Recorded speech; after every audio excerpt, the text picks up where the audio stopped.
Hey guys, welcome back to my channel, Chris from Chris's Treasure Chest, another reselling video coming your way today, guys. In today's video, we're going to analyze eBay fees. Are they too high? Let's find out.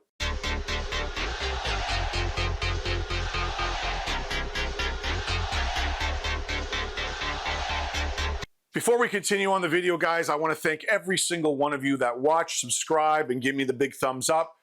If you're not a subscriber, please subscribe. I'm trying to get to 3,000 subscribers. So one of my goals in the next couple of months. So hit it down below and hit that little bell and you'll get an alert every single time I put out a video. All right, so I get a lot of comments from you guys. Is it worth it to sell on eBay? Are the fees too high? Why did I get charged this? Why did I get charged that? So I decided to do a video because Camera Girl 1 was complaining the other day where she did a transaction and at the end she ended up with very little money. So I want to show you two items I sold recently. I'm going to take you through the breakdown of all the eBay fees and taxes and whatnot. And at the end, you can leave a comment down below if you think it's worth it to sell on eBay in 2025. Let's go check that out.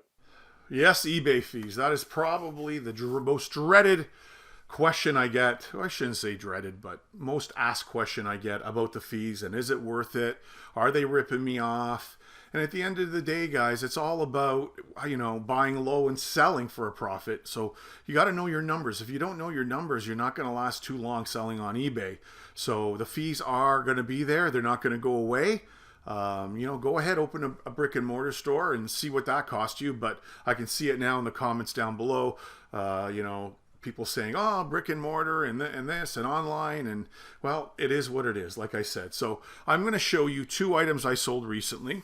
And we're going to take you through what was paid for it, the shipping, the taxes, and then we're going to break down the eBay fees. And I don't know if you guys ever done this, but it's a good exercise to see every once in a while if you are turning a profit, because some people think they are, but at the end of the day, they're not. So here's the first one.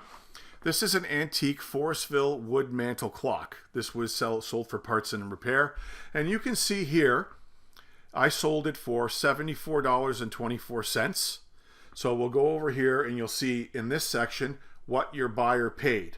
So the subtotal was $74.24. For shipping, the customer paid $34.94. GST, HST, he paid $5.46. This is a local tax in Ontario.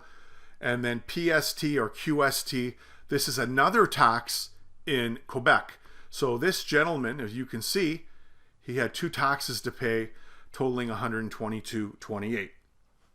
So now, if you take a look here, we've got order total, which was $122.28, which is up here. GST, PST were here. And then here's your transaction fees.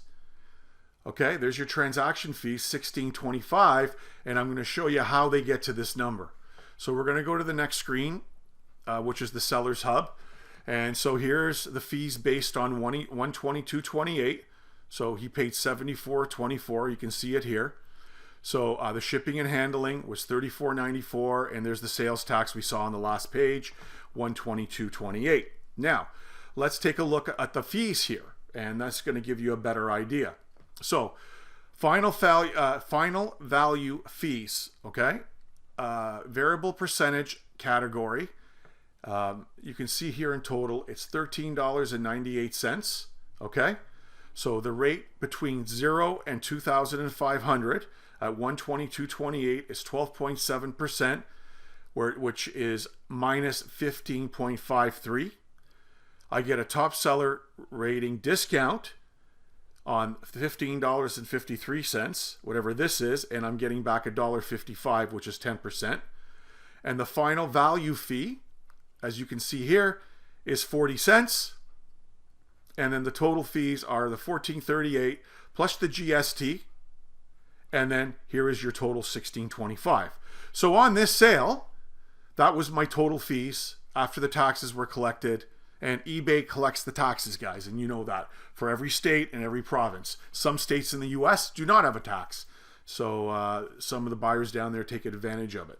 So there's a breakdown on an item on this clock. So comments down below, let me know what you think. And then I'll show you the next one here. This is a Firewall Barracuda Firewall. This was brand new in the box.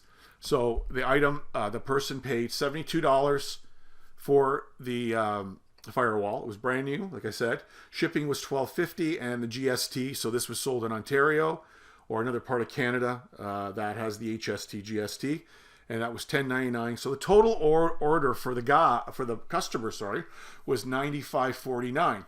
So if you look down here, and we're going to do it again, the transaction fees. So there's the GST HST on the $95.49, which is up here. And then there's the transaction fee, $9.53. So let's take a look at that. So again, here we go.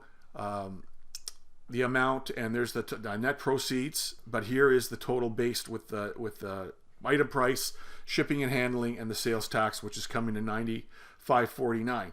Now, down here, we have a final value fee of $8.04. And again, we're back to that rate for 0 to 2,500. It's based on the $95.49, so at 9.35%. And it came out to $8.39. I got a discount back at 89 cents. So the final value fee was 40 cents, minus 40 cents, for a total of $8.44. With the GST in it, you are down to $9.53. So if we go back here, there's your transaction fee, $9.53. So that's how it's broken down, guys. And there's one other one. Sometimes different categories have different rates for fees, like electronics or makeup or medical supplies. It's all different, and you can see that when you get to this, when you break down your fees, if you want to take a look if you're making money. So for me, and looking at these items, and I know what I paid for them, I did very well, even though I did have eBay fees. So what I'm trying to maybe pass on to you guys, if you're selling a lot of smaller priced items and you're making the $5 and $10 and $15, you need to sell a lot more in order to make a profit and make it worth your while, I guess, to sell on the platform. I try to buy as low as possible, and I try to get my average selling price to $49, $50. It never always happens, but it's a goal that you must aim for. And also just keep listing and listing and listing. This week, I've had a great week in sales. I don't even know what's happened. Trump had the big tariff announcement yesterday. Just in the last 2 days, I think I've sold almost $500 Canadian. That's pretty good for this time of year and for the economic situation that's going on right now. Let me know in the comments down below, guys, if you think eBay fees are too high. If they are, let me know which eBay fees are too high. Do you think we're getting double dipped on taxes here? There's a lot of questions that could be asked on the two items that I showed you, and I would like you to share them with me and the rest of the viewers on this channel. All right, guys, that's it for now. I wanted to do a breakdown on eBay fees and if they're still worth it and if you can still make money in the platform in 2025. I think you can. For me, I'm making money, so I've got a bit of a formula that works for me. You may have a different formula. Who knows? Maybe share that with the viewers. All right, guys, that's it for now. I hope you enjoyed the video. I will have another one coming for you this weekend. Today is April 4th, it looks like, or 3rd, April 3rd. So the weekend is coming, and I will probably do another video this weekend. May go out with Camera Girl 1, hit a couple thrift stores on Friday, and I'll probably shoot that. All right, guys, I want you to stay safe. It's Chris from Chris's Treasure Chest, and we'll talk to you on the next video.